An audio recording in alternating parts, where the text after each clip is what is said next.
How often do you get into arguments with your significant other? Well, this is a question that I feel like is very useful to ask. Ask yourself, ask your partner, because there's been research before in the past by John Gottman that suggests that having a 5-to-1 ratio of positive to negative interactions in a relationship is seen as a healthy thing in regards to studies. Like having the ideal ratio 5-to-1 or greater positive to negative interactions. What that means is you're in your relationship, there shouldn't be constant arguing and fighting over issues, and there should be a significant amount of positive interactions compared to negative. And, I'm going to dive deep into my relationship real quick. Like my current relationship, I feel like there's probably been a ratio of maybe 7-to-1. Maybe, once a week we might run into a disagreement, or maybe once every 5 days or so, or maybe the ratio's higher. It's really hard to keep track. But from what I can tell, there's significantly more positive to negative interactions. And, occasionally we might run into issues that we run into a few times over again. And in my opinion, that isn't a sign of a bad relationship. That's just a sign that we gotta figure it out. That's a reoccurring issue that needs to be solved. And I'm just trying to, wrestle through this situation and try to maybe provide guidance to people that are going through that. I've seen relationships before, I've been in close contact with people who fight on a maybe daily or every other day basis, where someone gets annoyed or emotionally explodes on a regular basis. And it's hard to say, that to me, that might be too many negatives compared to positives. But I've also seen couples potentially where they avoid a lot of conflict, they avoid a lot of issues, and they kind of just only live in la la land. They stay in the positive. They don't want to have any kind of negative interaction. But in my opinion, that's kind of avoiding the problem. And before they know it, their ratio is going to shift pretty quickly. So what I've found has been useful is being honest with the other person about how you're feeling and telling them what you really think, but in a way that's loving. It's a hard balance, truth and love. How loving to be, how truthful to be. But from what I can tell, it seems as if when you are honest with the other person, with love as your guide, you can get through a lot of issues. And, if you're with someone who's emotionally mature and stable, I feel like the positive to negative interactions will be 5-to-1 or higher because of how well you guys can, manage different situations. Like just because someone, was a little late, or just because someone forgot one thing they said they were going to forget, doesn't mean there needs to be an explosion. But there might need to be a discussion, and judging whether something's negative or positive seems to be kind of hard. I'm not sure what constitutes negative, because to me, an uncomfortable conversation about ways in which I could improve as a man that my girlfriend's coming to me with, yes, they are kind of uncomfortable, but in the grand scheme, I see it as a positive. I see it as like, this is really going to help me, it's going to help her, it's going to help us. So it just depends on really how you define it, but from what I can see, maybe negative interaction is something that leads in the relationship leaning in a worse direction. Like after that situation, you can feel the relationship is in a worse place. Like I kind of define it as that. If we're having a hard conversation and it's getting a little emotional and it's sad and it's hard and it's tough, but afterwards we're moving through that and the direction of the relationship is positive, then I see that as a positive interaction. So that's kind of how I've defined it. One thing that I've heard from Adam Lane Smith, a relationships kind of expert and whatnot, human psychologist and whatnot. He was saying that if, it's not about necessarily the number of times you run into hard conversations, it's how you reconcile them. How often are these hard conversations leaving you separated, angry, in a negative position, mad at each other? And how often are they bringing you closer together, helping you understand each other more, leading to more and more ways that you can work with each other, leading to plans, battle plans on how to solve that next time, and leading to just ways in which, tools are built so that you can get through that.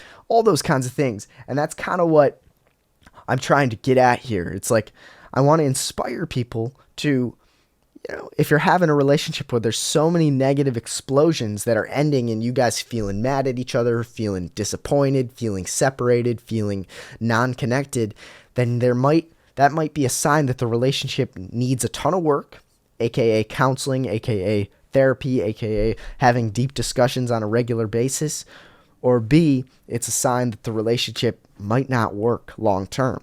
And who am I to say that someone's relationship might not work long term? I'm not here to say that. I'm here to make you question, how is your relationship doing? How often are these hard conversations leading you closer together or farther apart?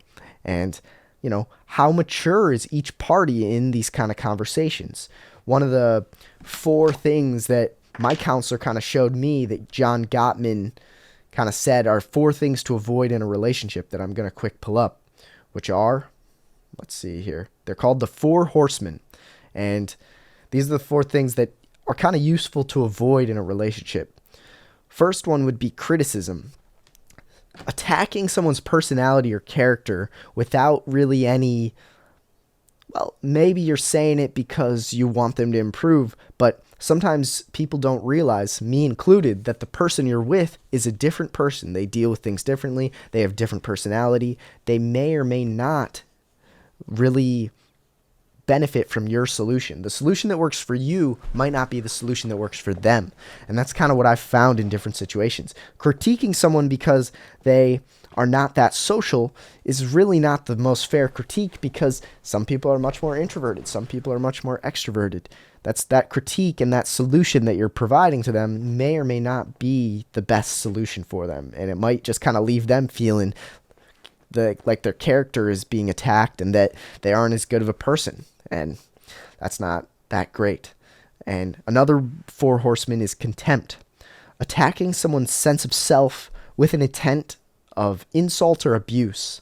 It's like coming at someone and saying that they're a lesser person than you, saying that they aren't as good as you, saying that they, have worse qualities than you. And that can happen in situations where, to you, the solution might be one thing and they're just so dumb for not seeing it your way. And they're just not as good at this quality as you. So therefore it feels kind of good to put them down and say, I'm better than you at this. You're not very good at this. And that leads to all kinds of things. The third thing to avoid in a relationship is defensiveness. Victimizing yourself to ward off any type of attack and reverse the blame. Oh, well, I guess, if someone's coming to you with a reasonable critique and saying, hey, sometimes when we're talking on the phone and I can tell you're really not listening, I can tell you're doing something else, but you don't always, you don't admit it. And they're like, oh, well,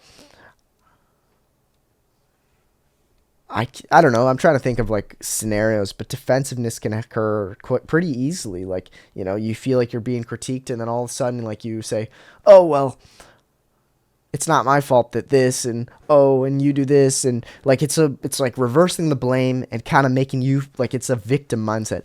Oh, well, you do that when we're on the phone and all this. And instead of being like, oh, I see what you're saying. Yeah, there are times where occasionally, I get distracted and I shouldn't, and I'm maybe in front of the computer when I shouldn't be, or maybe I'm on my phone when I shouldn't be, and yeah, I need to work on that, and thanks for pointing that out. And instead of like getting all defensive, like, well, I hear you doing other things too, and things like that. And a final thing to avoid in a relationship is stonewalling. Stonewalling is what I was talking about before, which is avoiding conflict and kind of like separating yourself. Like, oh, I'm kind of mad at this person, but instead of having a conversation about it, I'm just going to not listen to you. I'm going to ignore you. I'm not going to reach out. I'm going to just stay silent for a few days or months or years.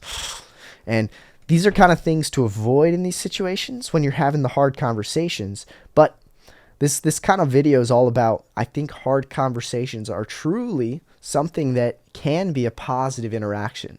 Like when John Gottman's talking about this ratio of 5 positive to 1 negative interaction, I think if you are with someone that's mature, and if you're able to be mature, these hard conversations where there's slight critiques, where there's slight improvements being needed, you can get through that together, reconciled, figured out, and that, in my opinion, is a true positive interaction.